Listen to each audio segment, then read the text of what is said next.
My name is Chris Brandt, and snowmobiling is my passion. This wide-open podcast is here to share stories, tips, and tactics to make you a more successful backcountry rider. All right, what's up, everybody? Chris Brandt here with my good pal, David McClure. We're here at Heydays, and Dave, we had our meeting at Fox here this morning, and it's been, this is like the kickoff to the year, and it's been cool. Here's what always happens. You and I we joke about this all the time.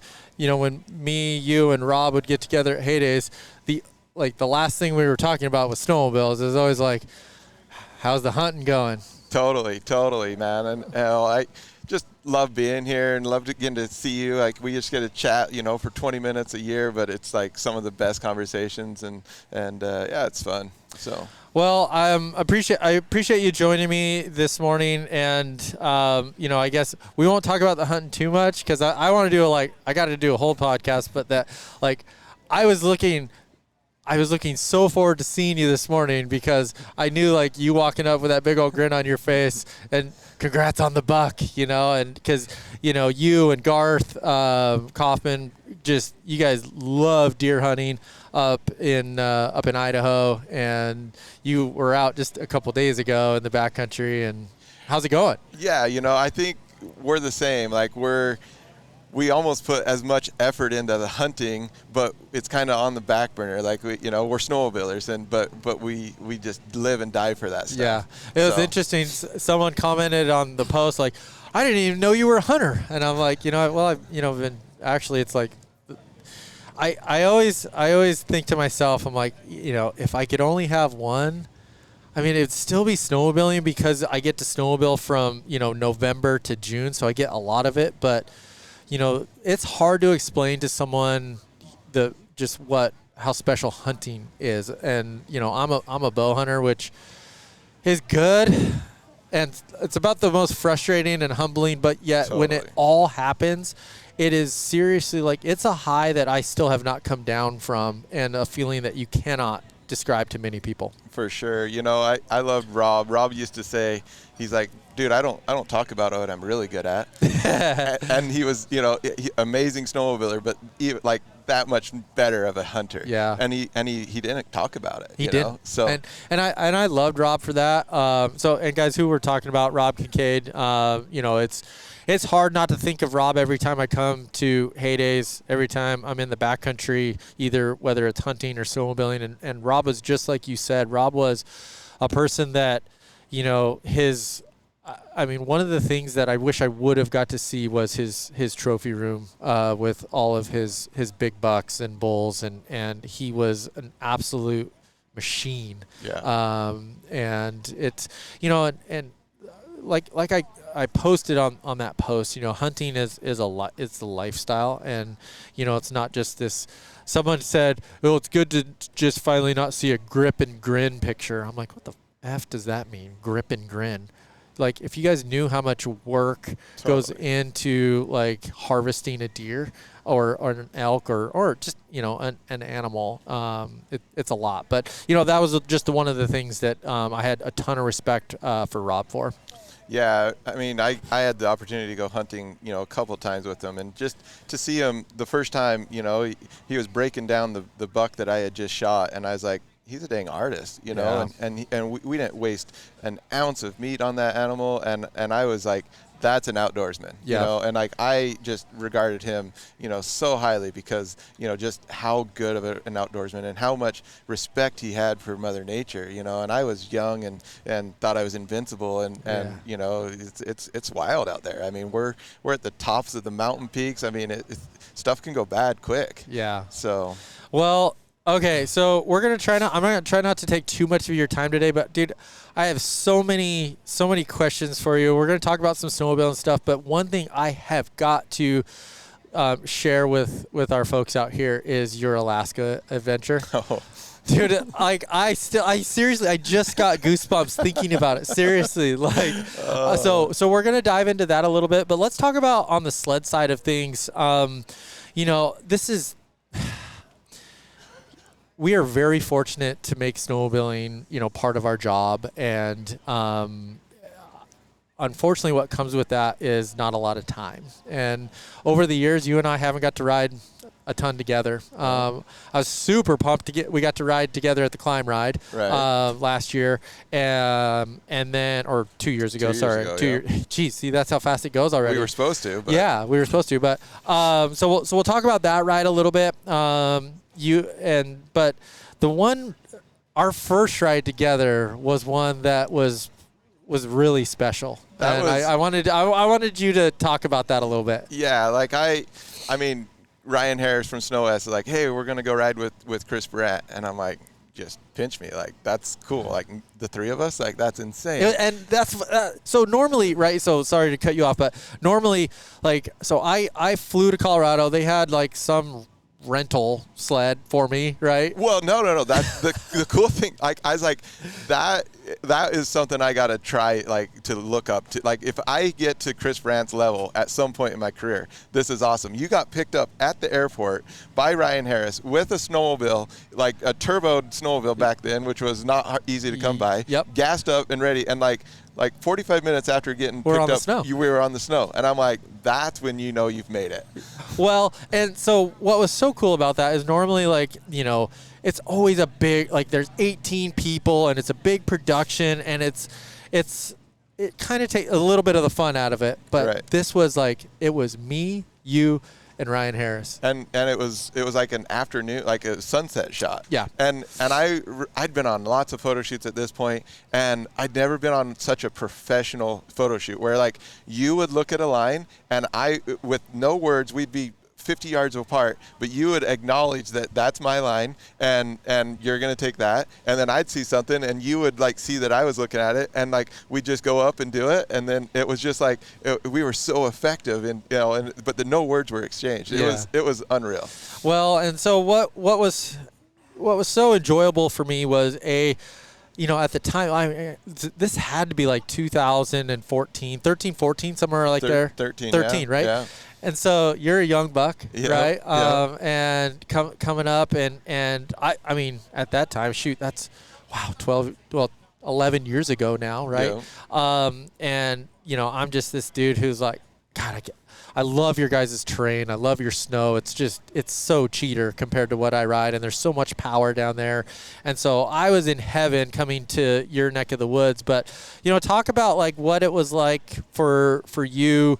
You know, you were at the time, you knew Ryan well, and for, you know, what was that day like for you? It was just, I mean, in a way, I mean, a little bit eye-opening, just because, like I remember this one, like, hip jump where I came out and, like, tried to throw it sideways, and then you went and, like, really threw it sideways, and I was like that's what the sport's all about. Like, Chris just one-upped me, and I'm like, all right, I got to push it. I got to try to be a little bit, you know. So this is not scripted at all, guys, by the way. You know, we didn't talk about this. So this particular hit he's talking about, and Ryan... It's funny, you know what I'm talking about. 100%, We've never talked about it. None. Ever. And what it was so it was this spine coming up, and so it was a pretty gnarly climb that you had to go into it, and then it was this right-hand hipper that just... It was like, in heaven, that's what I would be hitting every single day, because it was just like that natural, like, fall down, and it was just so beautiful. And, you know, like, I used to jump, if you guys didn't know, like, I used to enjoy jumping. But, you know, to, like, from a technique side of things, I just remember, I'm like, so Dave, when you go in that, dude, you got to just, like, counter steer at the lip, roll that shoulder, and then spot the landing. Because, like, when you were hitting it, you were doing this kind of rainbow thing instead of, like, the going up and that turn down and bringing it down. And you're like, oh, yeah, okay, cool. And, like, that is so much damn fun, right? And we talked about it, like, on the Climb Ride 2 years ago. Like, to have, seriously, like, the best snowmobilers on the planet all together, we were just, I mean... It's so much fun, and you build off each other, and that's what I really enjoyed. I mean, it was my first time riding with you, but just, like, your charisma, your like, personality, just everything is, like, I mean, it's just so infectious, and so, like, we just had a ball. And so, you know, we haven't got to ride together, but the rides we have had have been really memorable. Oh yeah, totally. Yeah. So let's talk about a little bit about the Climb Ride. Here's what I thought was interesting. So you were on a prototype Catalyst, and it was a 600. And I brought I brought a butter knife to a gunfight. Like, he shows up with his 900 titanium turbo, and I'm on a 6 stalker, and I'm like, it is what it is, man. I got to make the most of it. Yeah, and so, you were doing your part. Like, you would have rather ridden something different, but it was cool for you to have the new sled but like, again, it didn't deter you. All you did is you started from Wyoming to hit anything. But it was so it was super enjoyable. But like, when we get a group ride together like that, and it doesn't happen very often. I mean, it's just so fun to watch where this sport has come, especially like from our photo shoot to 2013, fast forward to what we're doing and the machines in 2023 or whatever when it's unreal. And as I'm in the industry and talking with people, people are like, your name will get brought up at Ollie's, and they're like, what kind of guy is he? And I'm like, dude, he's awesome. I'm like we're sitting here, and like, I remember when Rob and I first showed up to Heydays, and we were nobodies. We were like, we're not going to know anybody. And that year, we like somehow snuck into the Fox party, and I sat here and I talked to you for like 45 minutes about hunting, and I was nobody. And I was like that meant the world to me. I was like, Chris Brandt he could talk to anybody in the world, and he's sitting here talking to lowly Dave, about hunting. And I was just like that's cool. And then I go on a climb ride, we got the best riders in the world, and then you throw down that one hit where you're like, see you guys, I'm done. I'm done. I'm done for the day. And I was just like mind blown, like that's legit. Yeah. So. Well, yeah, I mean, and that means a lot, but I guess where I'm at, like, so I'm 45 now. I've been doing this for over 20 years, and it still blows me away. Like, for you to say that, I'm like, I'm just a dude like you who likes snowmobiles and likes hunting and just loves life, and so that means a lot. I'll tell you, every time I come to Heydays, it's so humbling. Just and especially now that I get to bring my son. My son's like, Dad, those guys noticed you, and I'm like, yeah, I know. Isn't that awesome? Isn't that cool? So yeah, I mean, so fortunate, blessed, all of it. So okay, I wanna dive into a couple things. So we got the snowmobile stuff out of the way. Mm-hmm. We talked a little bit about that, but I need you to talk about the Alaska, the hunt. Yeah, so it kind of was wild how that all played out. Like, Rob always had this buddy that he hunted with, Neil, and he was always talking about Neil. And after Rob passed away, I started doing these beacon check station signs. And this random guy reaches out to me. He's like, I want to buy one of those. I'm like, man, those are expensive. Like, we put a lot of time and effort into those signs. And I kind of blew them off. And then, like, a couple days went by, and I was like, wait a minute, that guy's name was Neil. And I look him up, and it was the Neil that Rob had always talked about. Oh. And so I called him, and I said, hey, I apologize. Like, I didn't mean to. And next thing you know, he invites me to his farm in Kentucky to go hunting with him. And we hit it off. We were sitting in bow blinds and telling Rob stories, laughing our heads off. I shot a decent buck on his place, and while we were hunting, we were like, let's go to Alaska and shoot a moose.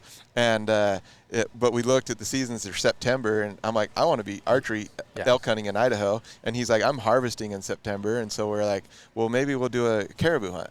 And so next thing you know, we're flying up to do a do-it-yourself caribou hunt. And we fly up to Kotzebue, Alaska, and a 185 Cessna is out of gas where we land. Like, we were as far as we could get away in the North Pole, as far as that 185 could land. And they land. We pick up some other hunters, and they've got caribou, 3 or 4, pretty good capes and horns. And but they're like, dude, we shot 22 times at grizzly bears, trying to keep these grizzly bears off of our gut piles and stuff. And just they're not afraid of you. So we're like, okay, and we get our You've never been to Alaska. Never been to Alaska. Okay. Never done anything like this. Okay. And Neil's been in the Yukon Territory. He shot a big sheep, but so I mean we're not super green, but it's still an adventure, right? Yeah.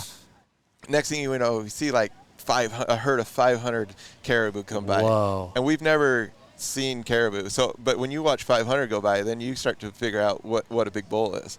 And of course, we can't shoot anything that day because we'd flown in that day. And so we're just like awestruck and like, man, we're in the good spot, right? Well, like an hour later, we see the grizzly bear, and it's like 200 yards off, and it's just kind of not looking scared at all of us.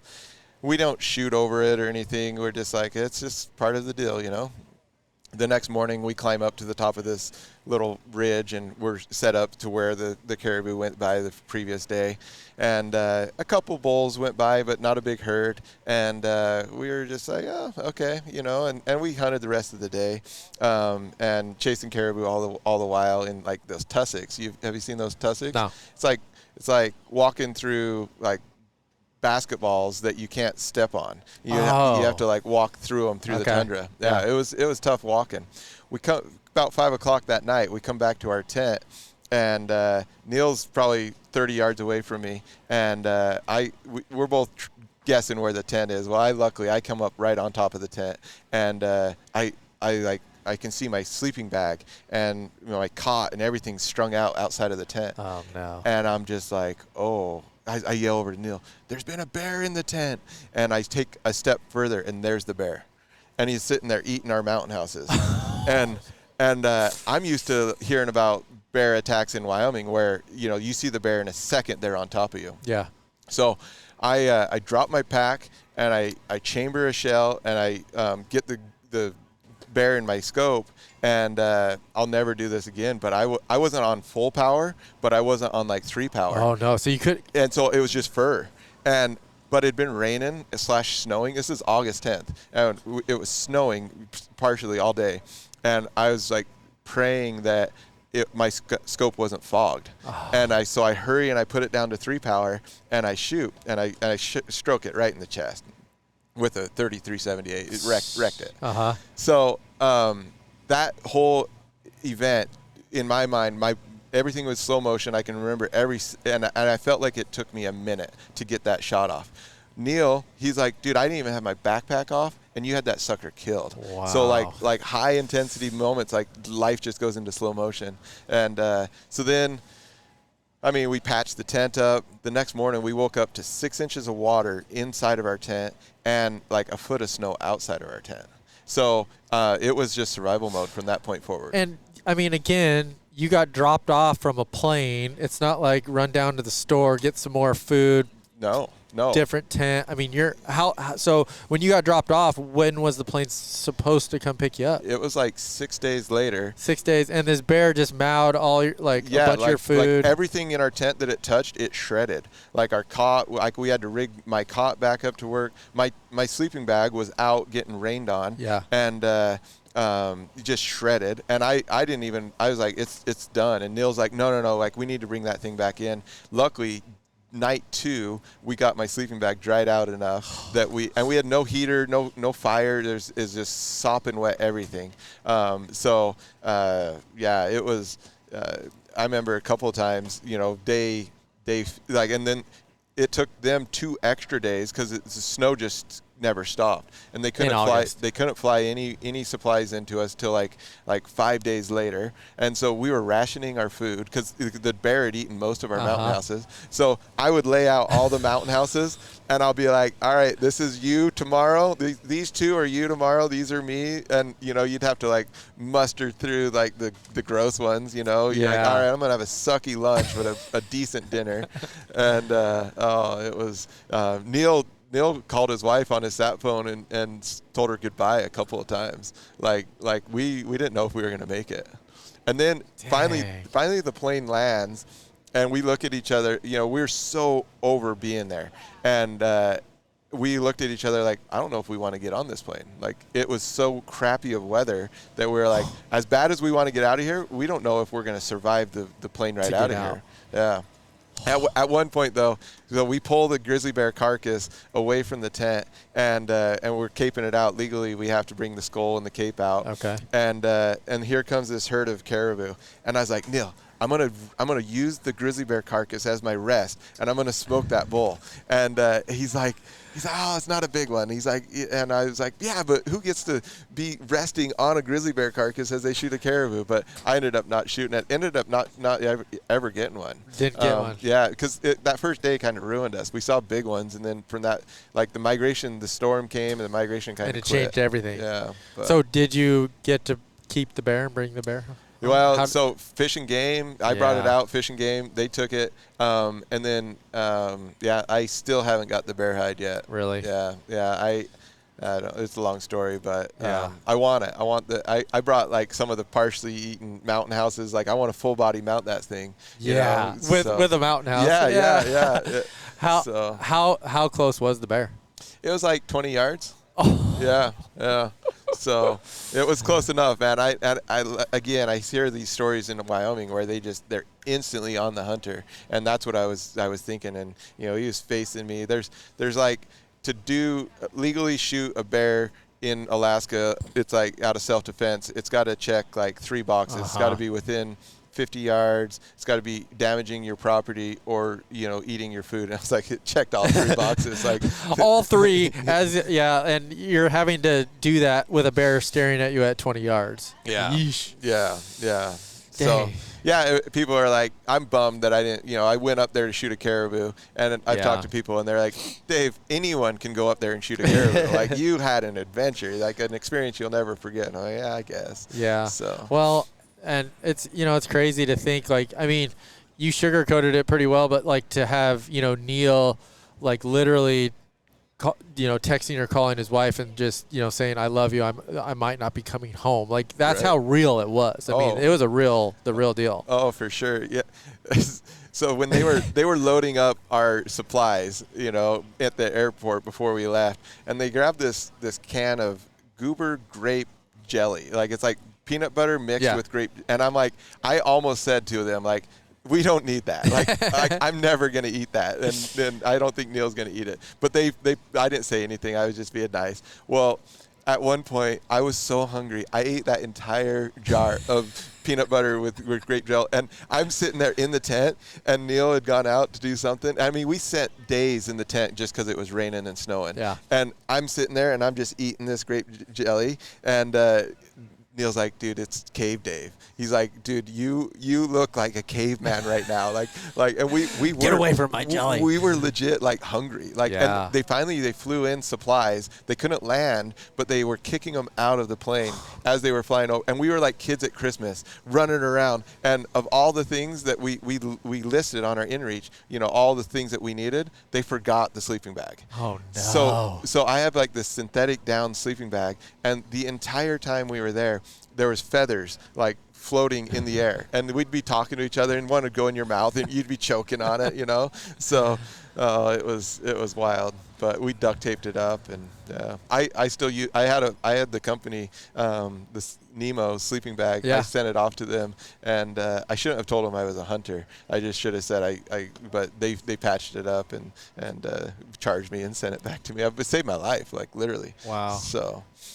Wow. Well, I had gotten a little bit of the details of that story, 2 years ago here. Right. And I wanted to I wanted to hear it again and hear more details and share it here. But I got one more thing I wanted to chat with you about.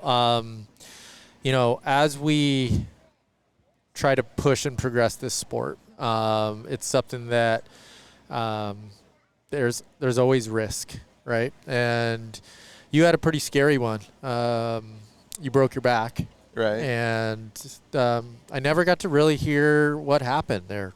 Break down that story. Yeah. I mean, Rob and I were filming for a Black Cats episode, and we were just riding, kind of not far from Rob's place. And I know, how it is when you're filming and it's a big production, it's like it's pushing. Yeah, you're pushing. You're trying to get the coolest shots, and I just saw this little like this. It was probably just a big boulder, but it made this perfect ramp, down into this like gut, and I was like, man, that's gonna just throw me super high, like quick, right? And so I just backed up, like literally like maybe 20 yards away from the lip, and I was just gonna blip up to it, and I should have like just went small the first time. Yeah. But it was just, I don't know, the cameras are out. And Cameras I'm like, out. I don't want to bomb. Landing. Yeah, I don't want a bomb hole in the shot. So I just right to the lip, and it just freaking sent me so high. Like Rob's like, you're 50 feet up in the air, and I just overshot my landing and just landed right in the gut. And so I'm in the air for so long that I broke my back in 2016, a long time ago. That time I was jumping, and I'd gone off the lip, and I was crammed on the brakes, but I was too far gone, and I had to pitch the sled away. And when I landed, my feet just sunk in like 6 inches, and it compressed 2 vertebrae. Yep. That was a cinch, like compression fracture, no big deal. Like, 6 weeks later, I was fine. So I'm in the air on this one, and I'm like, man, last time I pitched the sled away and I landed, and that didn't end up good. And I'm like, I was worried about landing on the sled and like the bars just like crushing my chest. So actually last second, I just kind of, I was undecided. And I mean, I was in the air for so long, I'm debating all this in the air. Yeah. And I finally just pitched the sled away, but I don't think I got all the way away from the sled. So the sled landed, and then I landed right on top of the sled. Damn. And I hit the ground, and I roll over, and I couldn't feel any of my legs. And I looked at the cameraman, and I said, I can't feel my legs. And then probably like 10 seconds later, like the tingling sensation of like your foot falling asleep, that started at my right toes and worked its way up my right leg, and then all of a sudden my left leg did the same. And at that point, then I got feeling back in my legs. And I kind of, I just sat there for a while, and I finally tried to roll over, and at that point I was like, guys, I'm not coming out of here like on my own power, and I was like, I was super uncomfortable, and I just told Rob, I was like, I got minutes, not hours, guys. Like let's get this show on the road. And so they called Life Flight, and I could hear the helicopter flying, but right then a storm blew in. Oh, man. And I remember on the phone with the cameraman that was right next to me. He's like, dude, it's a ground rescue now. Like, they're not going to be able to land. So then they actually did fly some paramedics in, and we gave them our GPS coordinates, but they, you know how they are. Yeah. They flew them in way far away from us. Luckily, Garth and Jason and Rob were all able to, like, go. They good snowboarders, so they went and picked them up, routed them double back to me. And, they hit me with ketamine. So I've never done a drug in my life, but except for ketamine that day. And the cameraman, he's like, dude, they're gonna give you ketamine, man. I do that recreationally. And I was like, it's gonna mess you up. And it did, man. My left eye was like fast forward color. My right eye was slow motion black and white. Like, I felt like I was in a video game. Yeah. And then like, of course, they have an old 600 Polaris pulling the sled up out of the mountains, and it's not enough to get us out of there. So Garth takes my Alpha, and he takes and puts his skis on the sled, and they're like a train pushing me up out of there. So, yeah. Wow. So I got to ask you, in those first few seconds when you can't feel your legs, I mean, what the hell was going through your mind? Oh, there's a guy locally that had a motorcycle wreck, and he can walk, but his he can't. His legs don't function as they should, and he instantly popped into my mind. I was just like, wow, I just did that to myself. And and the day that Rob passed away in the avalanche, he told me, he said, Dave, you breaking your back that day saved your life, and that's just like on repeat in my mind, for the next 2 hours, the day that Rob passed away. And Rob was right. Like, it chilled me out. Like, I look at everything different. Now I'm just like, I let the big hits. I'm like, the kids can hit that. Yeah. I'm almost 40. I'm just like, it mellowed me out and kind of gave me a little more perspective on what's important. So. Yeah. Damn. When I asked you to do the podcast, I could kind of, you're like, yeah, we could do that. I mean, what are we going to talk about? I'm like, Dave, you're a freaking stud, dude. Like, I mean, grizzly bears, freaking broken backs, just, I mean, and again, it's like, you talk about that first time here at Heydays, and, you and I just, like, not knowing each other, and then we spend 45 minutes talking. Yeah, it's like, we're just the same, man. So, well, we're going to wrap this up. I know these are short ones, guys, but lots to do at Heydays. And, Dave, I appreciate you stopping by and jumping on with me. But I got to ask you, the last one is, you're an incredible father, great husband, and, you are doing it right. Tell me about, I mean, I love watching all your stuff with your kids. Tell me how that's all going. Man, it's all I want to do is just hang out with the kids. Like, and every time the kids are like, Dad, this is the best day ever. Like, it's like motivation to like, all right, next week I want you to say that again, and I just, as soon as we get done with one, adventure, whether it be a horse ride or a mountain bike ride or dirt bike ride, I'm planning the next one. And that's like kind of consumes me right now. And what's fun is like, I've been able to take my snowmobile career, and like this summer I hooked up with Gabrielle Hockley, and we went up and she taught my whole family how to surf better, and it was so fun. So I love, like, that's the best part of the snowmobile industry is we're all good people having fun, like-minded, and so I just make these relationships. Like Tuesday I'm going dirt biking with Carl Kuster, and I'm jacked about it. Like that's what charges my batteries. Yeah. So well, I'll tell you, just kind of in line with that, it's amazing how early on in our career, everything was that we did. Like, for example, that photo shoot was so rewarding from a personal side of things. And I talk about this quite often. To get to this level, you have to be extremely selfish. It takes a lot of discipline, a lot of time, and all of that. And so I agree, like right now for me, how I lived previously, it really sucked because I wish I would have done things a little differently. I wish I could have included, my wife with a lot more of the things, and it would have been just as productive but more rewarding to be with her. Instead, it was, me and Chile and Russia and all of these places, trying to build the business and all of these things. But, now, like, it's so funny how it's not rewarding to go do something by yourself. Right. It's it's about the kids and trying to include the family, and like that's where the real reward is. And it seems like you're living that as well. Yeah, totally. I mean, the kids they just drive me. They're like just to see them light up and enjoy the things that I like to do. Just that's what it's all about. Yeah. Awesome. So. Man, appreciate it.